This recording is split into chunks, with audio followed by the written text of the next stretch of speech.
Masyarakat Mekah, sebelum mereka menyembah berhala dan batu-batuan adalah masyarakat penganut ajaran Tauhid yang dibawa oleh Nabi Ibrahim, yaitu agama yang mengajarkan, percaya dan menyembah hanya kepada Allah Subhanahu wa Ta'ala, Tuhan yang Maha Esa.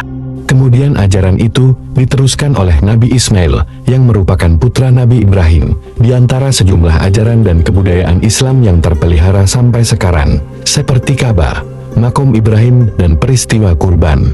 Setelah Nabi Ismail wafat, maka terjadi keterputusan risalah yang akhirnya mereka menyembah selain Allah Subhanahu wa Ta'ala. Proses perpindahan kepercayaan ini bermula ketika salah satu pembesar suku Husa'an bernama Amir bin Lu'ay al-Huzai pergi ke Syam atau Syria. Di kota itu, dia melihat penduduk kota Syam melakukan ibadat dengan menyembah berhala. Melihat tata cara peribadatan yang berbeda dengan mereka dan masyarakat Mekah pada umumnya, maka Amir tertarik untuk mempelajari dan mempraktikannya. Untuk keperluan ibadah tersebut, Amr bin Lu'ay meminta sebuah berhala dari suku Amalika sebagai kenang-kenangan dan akan dijadikan alat-alat perantara dalam peribadatan masyarakat Mekah guna mendekatkan diri pada Tuhannya. Berhala yang dibawa Amr diberi nama Hubal dan diletakkan di Ka'bah. Berhala Hubal ini menjadi pimpinan berhala lainnya seperti Lata, Uzza dan Manah. Amr bin Lu'ay mengajarkan kepada masyarakat Mekah tentang tata cara menyembah berhala, sebagaimana dia belajar di Syam, sehingga masyarakat meyakini bahwa berhala adalah perantara untuk mendekatkan diri pada Tuhannya. Selain berhala-berhala tersebut, mereka juga membuat berhala-berhala lainnya hingga mencapai 360 berhala yang diletakkan mengelilingi Ka'bah, dan mulailah kepercayaan masuk ke masyarakat Mekah dan kota Mekah menjadi pusat penyembahan berhala.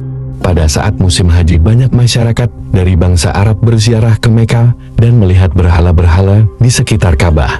Mereka bertanya tentang alasan menyembah berhala. Para pembesar menjawab bahwa berhala-berhala tersebut merupakan perantara dalam menyembah dan mendekatkan diri pada Tuhan. Setelah itu, mereka pulang ke daerah asalnya dan meniru tata cara ibadah masyarakat Makkah. Mulailah kepercayaan baru menyebar ke seluruh jazirah Arab. Imam Bukhari meriwayatkan sebuah hadis dengan sanad dari Ibnu Abbas yang berbunyi, patung-patung yang ada pada zaman Nabi Nuh alaihi salam merupakan patung-patung yang disembah pula kalangan bangsa Arab setelah itu. Adapun Wud adalah berhala yang disembah oleh suku Ka'ib di Daumatul Jandal. Suwa adalah sesembahan Husail. Yagut, sesembahan suku Murad, kemudian berpindah ke Bani Ghorifi di lereng bukit yang terletak di kota Sabah. Adapun Ya'uq adalah sesembahan suku Hamdan, Nasr sesembahan Himyar, dan keluarga Zikilah. Padahal nama-nama itu adalah orang-orang saleh di zaman Nabi Nuh alaihi salam.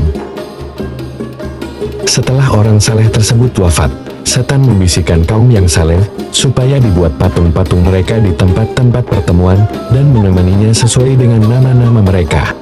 Patung-patung itu tidak disembah sebelumnya. Orang-orang saleh tersebut itu meninggal dunia dan ilmunya telah hilang. Dari situlah penyembahan terhadap berhala-berhala mulai. Adapun tata cara peribadatan mereka dalam menyembah berhala adalah berdiam di sisi berhala, berlindung kepadanya, memuji dan meminta pertolongan kepadanya. Masyarakat Arab Quraisy berkeyakinan bahwa berhala-berhala tersebut dapat memberi syafaat dan pertolongan pada mereka.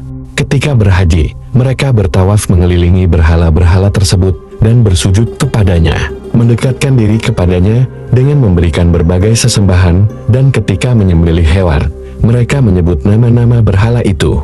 Masyarakat Makkah atas penyimpangan ajaran-ajaran Tauhid yang telah diajarkan oleh Nabi Ibrahim dan diteruskan oleh Nabi Ismail saat itu, disebutlah itu masa jahiliyah. Jahiliyah bukan berarti mereka bodoh dari keilmuannya, namun mereka bodoh dari keimanan kepada Allah Subhanahu wa Ta'ala, seperti tuntunan yang sudah diajarkan oleh Nabi Ibrahim. Adapun faktor penyebab penyimpangan tersebut adalah adanya kebutuhan terhadap Tuhan yang selalu bersama mereka, terutama saat mereka membutuhkan. Kecenderungan yang kuat mengagungkan leluhur yang telah berjasa, terutama kepala kabilah dan nenek moyang mereka. Rasa takut yang kuat menghadapi kekuatan alam yang menimbulkan bencana mendorong mereka mencari kekuatan lain di luar Tuhan, di samping kepercayaan terhadap penyembahan berhala. Menurut Lapidus dan Al-Mubarakfuri, terdapat agama lain yang juga dianut masyarakat Arab, seperti agama Yahudi, Nasrani, Majusi, dan Sabai.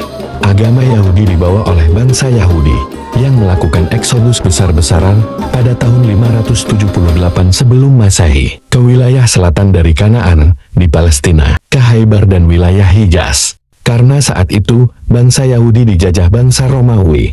Di Hijaz, mereka menetap di Yasrib dan Taima. Melalui merekalah, agama Yahudi menyebar di Arab. Ada beberapa suku Yahudi yang berpengaruh saat permulaan Islam, seperti Khoibar, Nadir, Mustolik, Kurozal, Koinuka dan Bani Gatswan. Menurut Hasan Ibrahim Hasan, agama Nasrani masuk ke Arab sekitar tahun 340 Masehi, saat invasi bangsa Romawi dan Habasyan atau Ethiopia. Meskipun tidak mengalami kesuksesan dalam penyebarannya, para pemeluk agama Nasrani adalah penduduk Gosan, Bani Taglib, dan Bani To'i. Sementara agama Majusi banyak dianut masyarakat Arab yang tinggal di sekitar Persia, seperti Irak, Bahrain, Hajar, dan beberapa wilayah sekitar pantai Teluk Arab.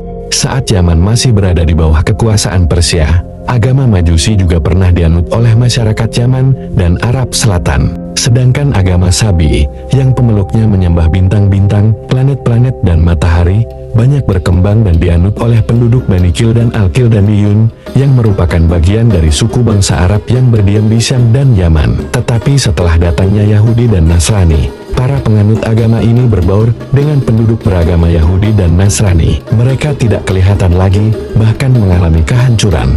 Selain kepercayaan terhadap berhala dan agama-agama tersebut, masyarakat Arab juga ada yang menyembah malaikat dan menyembah jin.